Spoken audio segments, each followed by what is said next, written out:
السلام علیکم، بسم اللہ الرحمن الرحیم، اللہم صلی علی محمد و علی آل محمد و بارک وسلم۔ درود ہو نبی کرم صلی اللہ علیہ وسلم کے اعلیٰ اولاد پر، اور اس کو ہمارے لیے بخشش کا ذریعہ بنائے، ہمارے گناہوں کا کفارہ بنائے۔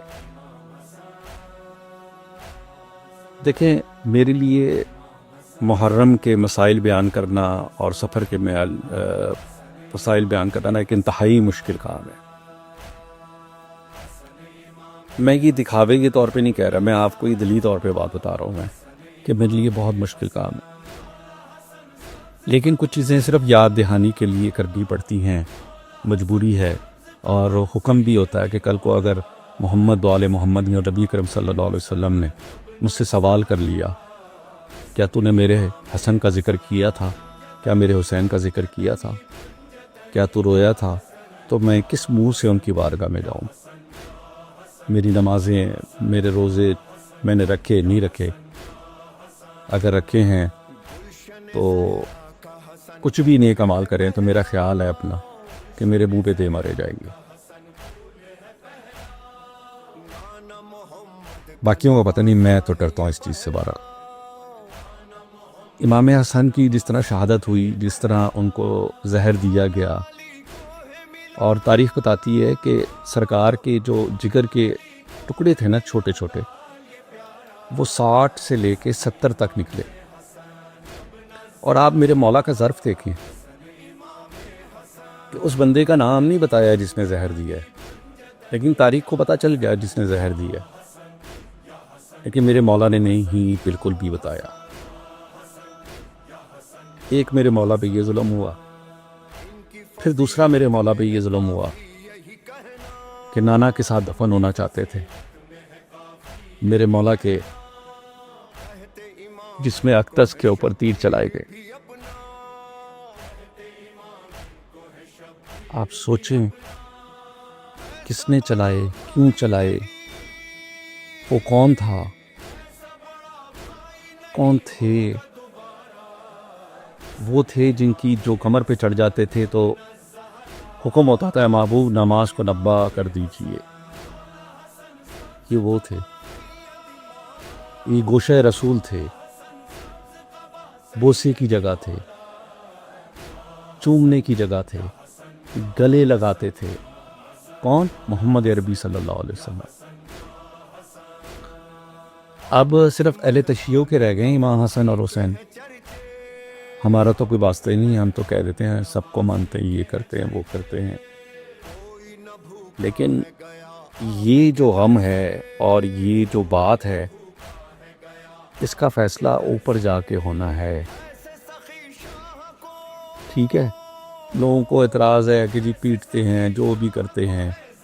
بھئی اگر کسی پہ وجد طاری ہو جاتا ہے، بزرگان دین کو قوالی سن کے وجد طاری ہو جاتا تھا، کسی کو حسین کا یا حسن امام حسن کا نام سن کے وجد طاری ہو جاتا ہے، وہ جو مرضی کرے، اور اس نے اپنی قبر میں جانا ہے۔ ہم تقابل میں نہیں پڑھ سکتے، بحث میں نہیں پڑھ سکتے۔ جہاں پہ محمد و آل محمد کی بات آئے وہاں پہ تقابل نہیں ہے، بحث نہیں ہے۔ پھر تاریخ گواہ ہے کہ تیر چلائے گئے اور وہ جسم اقدس پہ بھی لگے۔ بھارت آپ کو سارا پتہ ہے، ذاکرین اور علماء حضرات نے سارا بیان کرا ہے۔ میں کیا کر سکتا ہوں؟ میں صرف اپنا حصہ ڈال رہا ہوں شہادت میں، اپنے لیے اس کو بخشش کا ذریعہ بنا رہا ہوں کہ مولا میں آپ کے ساتھ ہے۔ میں محمد عربی فاطمہ سلام اللہ کے زہرا کے غم میں شامل ہونا چاہتا ہوں۔ مجھے ان کے در کا کتا سمجھا جائے۔ لوگ کہتے ہیں جی اللہ نے اشرف المخلوقات بنایا ہے، میں کہتا ہوں کہ مجھے حسن اور حسین کے در کا کتا ہی سمجھ لیا جائے۔ کوئی بات، سگے حسین، سگے امام حسن علیہ الصلاۃ والسلام، سگے علی علیہ الصلاۃ والسلام، سگے فاطمہ سلام اللہ زہرا، سگے محمد عربی صلی اللہ علیہ وسلم، قربان جاؤں میں ان پہ۔ اور ان کے صدقے سے اللہ تعالیٰ ہم سب کی پریشانیاں دور فرمائے، ہمیں دین کی طرف رغبت دے، اور ہمارے جو دنیاوی مسائل ہیں وہ اچھے طریقے سے چلیں، اور جو ہمارے قبر کے مسائل ہونے والے ہیں اللہ ان پر بھی محمد والے محمد کا صدقہ عفو در گزر سے کام لے. تو 28 کو ہماری کوئی ویڈیو نہیں آئے گی. میں نے ایسے ہی چیلم پہ بھی کیا تھا. لبیک کیا حسن ہے میری نظر میں بس. اور نظر و نیاز جتنی دے سکتے ہیں غریب غربا کو کھلانے کے لیے. کس کو؟ غریب غربا کو کھلانے کے لیے. پانی کی بوتلیں 2 دے سکتے ہیں 2 دے دیں یار. کوئی ضرورت نہیں کریٹے بھرنے کی، دیگے پکانے کی، کوئی چکر نہیں ہے. اگر آپ سوگ سے بیٹھ جاتے نا گھر میں چپ کر کے، یہ بھی حسین قبول کر لے گا، محمد عربی بھی قبول کر لے. لیکن آپ چھٹیوں پہ نکل جائیں، عیاشی کریں، چیزیں اڑائیں اس دن، یہ نہیں پسند. یہ چیز ہمیں چاہیے بس. کم سے کم ایک دن کا تو یار سوگ رونا تو ساری زندگی کا ہے. نہیں سمجھ آتا تو یہ یاد رکھو کہ اگر تم سے اللہ تعالیٰ تمہارا بیٹا چھین لیتا اور تم زندہ ہوتے تو تمہارے لیے وہ زندگی کا آخری دن ہوتا. چلتے پھرتے موت ہوتے ہیں انسان. اللہ کسی دشمن کی بھی اولاد اس سے نہ چھینے. یہ تو پھر محمد عربی کی اولاد. پر اپنا بہت خیال رکھیے گا. جو بھی آدمی میرے اس بیان کو سن رہا ہے مجھے اپنی دعاؤں میں یاد رکھے، میری اولاد کو اپنی دعاؤں میں یاد رکھے، اور ہم سب کی اللہ پریشانیوں کو دور کرے. وسیلہ اور صدقہ محمد والے محمد کا.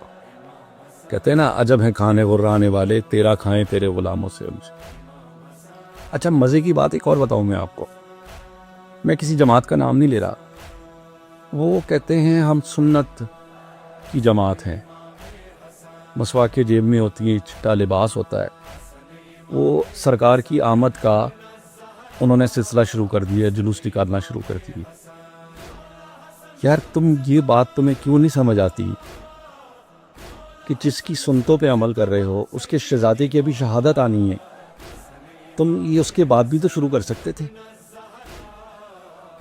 تمہیں اللہ نے یہ شعور ہی نہیں دیا، چھین لیا ایکچولی اللہ نے یہ شعور آپ سے. آپ کیا نارمل سی بات بتاؤں، دنیاوی بات میں آپ کو بتاتا ہوں کہ آپ نے کسی کو راضی کرنا نا، آپ اس کی اولاد کو راضی کر لیں، وہ بندہ راضی ہو جائے گا. یہ دنیاوی بات ہے. اگر آپ نے محمد والے محمد نبی اکرم صلی اللہ علیہ وسلم کی سنت پہ عمل کرنا ہے اور ان کو راضی کرنا ہے، آپ عاشقان رسول کہلاتے ہیں اور اس کے جگر گوشے کو بھول جاتے ہیں. اس سے پہلے آپ جھنڈے لہرا رہے ہیں، تیاریاں کر رہے ہیں، لائٹنگ ہو رہی ہے. ابے بھائی 28 سفر کا تو انتظار کر لو. یہ تم اربوں روپیہ جو اس پہ خرچ کر رہے ہو، یہ کیوں خرچ کر رہے ہو بھائی؟ تم سبیلے لگاؤ، 28 سفر تو گزارو، صبر تو کرو. سمجھ ہی نہیں آتی. عاشقان رسول بنے میں نعتیں پڑھ رہے ہیں، سرکار آ گئے سرکار آ گئے. ابے بھائی سرکار تو آ گئی ہیں، کون منکر ہے اس چیز کا بھائی؟ اور میں خود کہتا ہوں خوشی منانی چاہیے. لیکن آپ لوگوں کو یاد ہے کہ کسی زمانے میں اس کو 12 وفات کہا جاتا تھا، عید میلاد النبی نہیں کہا جاتا تھا، کہ 12 وفات کا دن کہا جاتا تھا.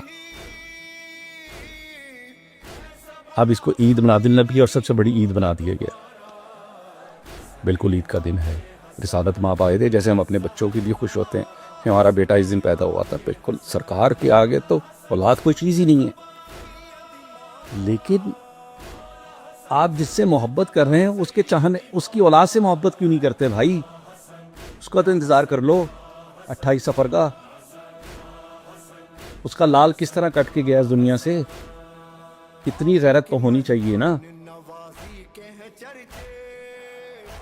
سفید کپڑے پہننے سے یا مسواکیں رکھنے سے اور نعتیں پڑھنے سے کیا جواب دیں گے نبی اکرم صلی اللہ علیہ وسلم کو؟ لائٹنگ شروع کر دی تھی آپ نے. 28 کو تو شہادت ہے، آپ نے لائٹنگ شروع کر دی ہے. آپ 28 کے بعد بھی کر سکتے ہیں. 12 ربیع الاول کو تو ابھی 12 دن ہے. اس کا مطلب ہے یہ توفیق آپ سے چھین لی گئی ہے. یہ توفیق آپ سے چھین لی گئی ہے. یہ توفیق آپ سے چھین لی گئی ہے. کسی کو میری بات بری لگتی ہے لگے، اور وہ بڑے اس سے لکھتے ہیں کہ ہمارے مرشد کسی کو جواب نہیں دیتے، لیکن وہ اللہ کو تو جواب دیں گے، محمد عربی کو تو جواب دیں گے، اور امام حسن علیہ السلام کو تو جواب دیں گے، حسین کو تو جواب دیں گے انشاءاللہ۔ یہ فیصلے تو اوپر جا کے انہیں، یہ دنیا کی کیا باتیں بھی ہیں، ہمارے مرشد جواب نہیں دیتے،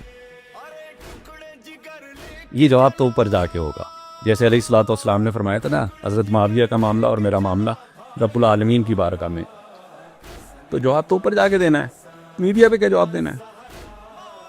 نہ دے، مجھے کوئی فرق نہیں پڑتا، میں تو صرف اپنا حق ادا کر رہا ہوں، میں اپنے نبی کو راضی کرنا چاہ رہا ہوں، اپنے حسن کو علیہ السلام کو، حسین کو راضی کرنا چاہ رہا ہوں، بس کاش وہ راضی ہو جائیں مجھ سے اور میری آل اولاد سے، بس سمپل۔ میرا یہ ماننا ہے، کسی کو کیا کہتے ہیں، یہ کہنا، برا بھلا کہنا، یہ نہیں ہے، میں اپنا حصہ ڈال رہا ہوں بس، اللہ میرے اس حصے کو قبول کرے،